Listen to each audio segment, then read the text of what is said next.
Assalamualaikum warahmatullahi wabarakatuh. Perkenalkan, nama saya Hamid Syuhada. Di sini saya akan berpresentasi tentang komunikasi formal dalam organisasi ya, demi memenuhi tugas dari mata kuliah kecakapan interpersonal skill.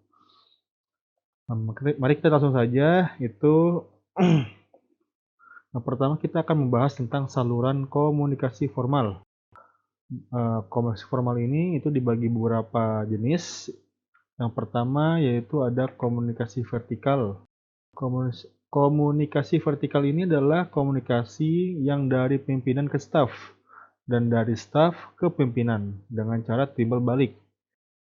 Nah, karena timbal balik ini itu dia dibagi menjadi dua, yaitu ada downward communication atau komunikasi dari atas ke bawah, yaitu adalah contohnya itu pimpinan memberikan instruksi, petunjuk, informasi, penjelasan, perintah, pengumuman, rapat, ataupun majalah intern ke staff.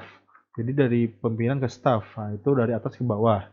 Tapi kalau dari bawah ke atas itu disebut dengan upward communication. Contohnya yaitu adalah staff memberikan laporan ke atasan, saran-saran, pengaduan, kritikan, dan lain-lainnya.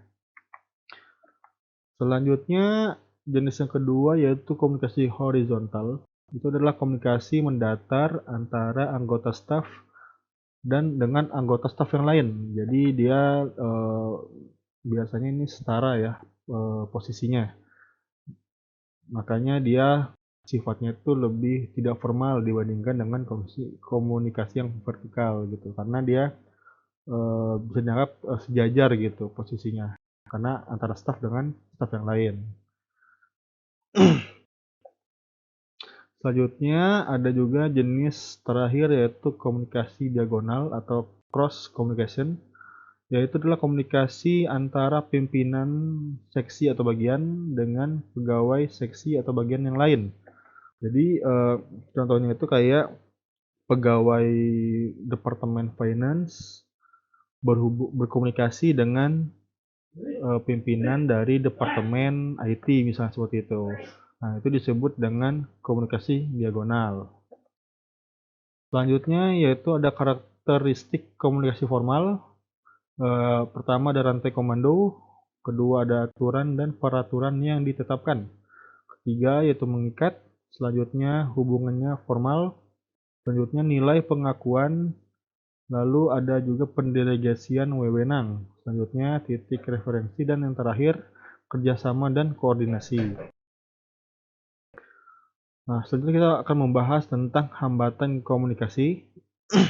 Jadi dalam berhubungan atau berkomunikasi biasa ada beberapa hambatan yang terjadi ya. Yang pertama yaitu adalah hambatan personal.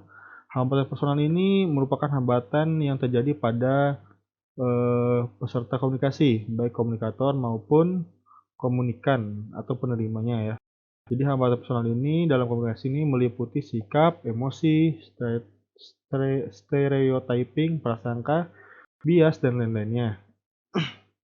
Jadi ini lebih ke orangnya gitu. Jadi mungkin orangnya mungkin agak gugup. Nah, itu kan merupakan hambatan personal.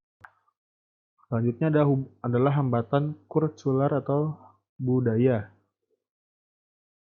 Nah, jadi hambatan yang terjadi pada komunikasi yang berkaitan dengan kultural atau budaya ini, contohnya itu dia kayak misalnya nih di suatu tempat tertentu mungkin ada penggunaan bahasa-bahasa yang gaul, bahasa-bahasa yang alay yang di luar dari KBBI sehingga mungkin eee eee, bahasa-bahasa tersebut itu tidak dapat dimengerti oleh bahasa si penerimanya. Ya, itu kan budaya gitu. Budaya di sana mungkin menggunakan kata-kata yang ya pokoknya yang tidak standar gitu, singkatan atau semacamnya, makanya dia termasuk ke dalam hambatan budaya. Selanjutnya ada hambatan fisik. Jadi, beberapa gangguan fisik dapat mempengaruhi efektivitas komunikasi. Nah, hambatan fisik komunikasi itu mencakup panggilan telepon, jarak antar individu, dan radio. Nah, ya jadi karena, eee, hambatan fisik ini karena terjadi mungkin panggilannya tuh kayak kompresinya tuh terjadi, jaraknya tuh, jarak jauh gitu. Misalnya kayak, si penerima dan si pemberi komunikasinya itu dia mungkin mereka berkomunikasi dalam jarak yang jauh, kayak tidak teriak. Nah, itu kan hambatan kan. Nah, makanya itu gampang untuk biasanya itu hambatan fisik ini pada umumnya dapat diatasi. Jadi mungkin kita bisa mendekat atau bagaimana. Nah, jadi kalau dari komunikasi panggilan telepon, mungkin kayak misalnya kayak gangguannya itu kayak gangguan sinyal seperti itu atau mungkin tidak ada pulsa dan lain-lainnya gitu. Selanjutnya yaitu ada hambatan lingkungan.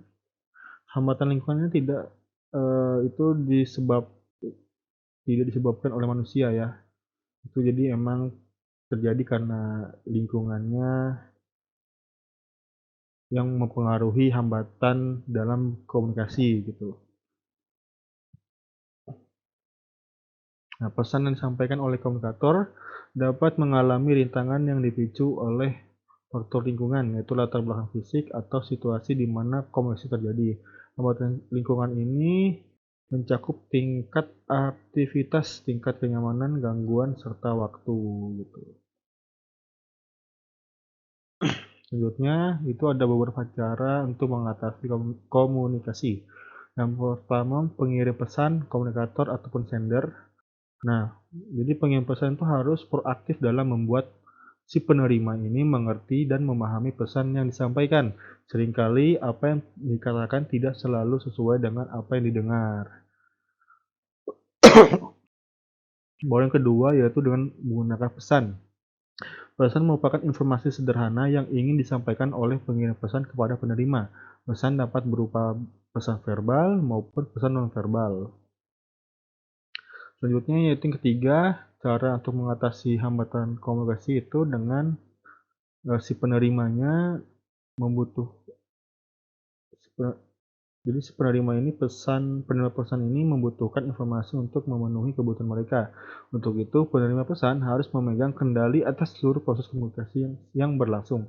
Agar penerima pesan memegang kendali adalah penting bagi penerima pesan untuk yakin dalam bahwa si pengirim pesan ini memahami apa yang diinginkan oleh penerima pesan dan mengapa mereka menginginkannya.